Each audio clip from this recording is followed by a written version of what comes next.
علیکم مینوال امید لرم چې تاسو به ټول روغ جوړ به وئ. عزتمنو عمران چې دی نو خپل ورور بې دردۍ سره قتل کړ. عزتمنو عمران د خپله د موټر د بارګین کار به یې کولو او د ده بل ورور دی عزتمنو چې هغه به آیس کړ، د هغه دماغو به کار نه کول. عمران خپل ورور پسې پولیس راوستي دي، دا به هلته نه دی راوتی چې پولیس تللی دي. عزتمنو د عمران ورور ټوپک اخیستی دی او عمران هم ایښتی دی او ورسره خوا کې خپل د ترونو زامن خو نښتي دي.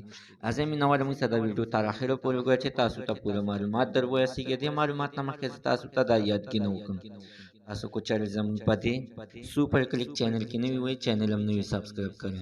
مهرباني وکړئ تاسو زموږ د سوپر کلیک چینل د سره سبسکرایب کړئ، خوا کې ورسره د ټلۍ نښان ووهئ چې هره یوه نوي معلوماتي ویډیو تاسو ته په اسانۍ باندې در ورسېږي.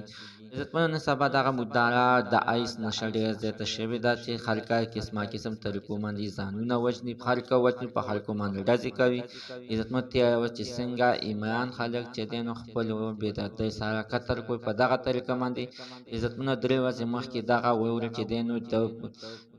چې دی نو پولیسو د جیل نه راخلاص شولو او 3 ورځې کور کې تېره کړې. په 4مه ورځ ورپسې عزتمنو بیا دغه عمران خلک خپل ورور پسې پولیس راوستل او ورته ویې ویل چې یعنې ده نه مونږ ډېر سخت تنګ یو، د خلکو ته کنځلې هم کوي او جنګ جګړې هم کوي. مینهواله چې بیا پولیس چې ورپسې راوستي دي نو دا ده چې کوم یو ورور به یې آیس کړ، د ده نوم اکرام و. عزتمنو چې اکرام په کمره کې دننه ناسته دی او دروازه یې نه کولاوله. او عزتمنو کله چې پولیس تللي دي نو په کمره کې د سره وسله پرته وه، وسله یې راغستې ده او چې په بارنډه کې څومره کسان ولاړ عزتمنو دا ټولې ایښتې دي چې په دغه کې عزتمنو د ده 3 د تره زامنو او یو یې پکې خپل ورور. عزتمنو چې د ده بل ورور راپاڅېدلی دی بې دا اکرام یعنې چې کوم یو کس چې دا خپل ورور عمران وژلی دی، د بل ورور راپاڅېدلی دی، هغه بیا دا د آیسو والا ایښتی دی.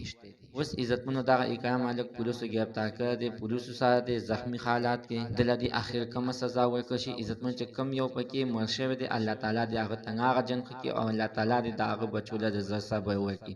زموږ دوست عزتمنو تر نن ورځې معلومات د دې ځای پورې د نوي معلومات دپاره د سره زموږ د سوپر کلیک چینل د سره سبسکرایب کړئ، خوا کې ورسره د ټلۍ نښان ووهئ چې هره یوه نوي معلوماتي ویډیو تاسو ته په اسانۍ باندې در ورسېږي.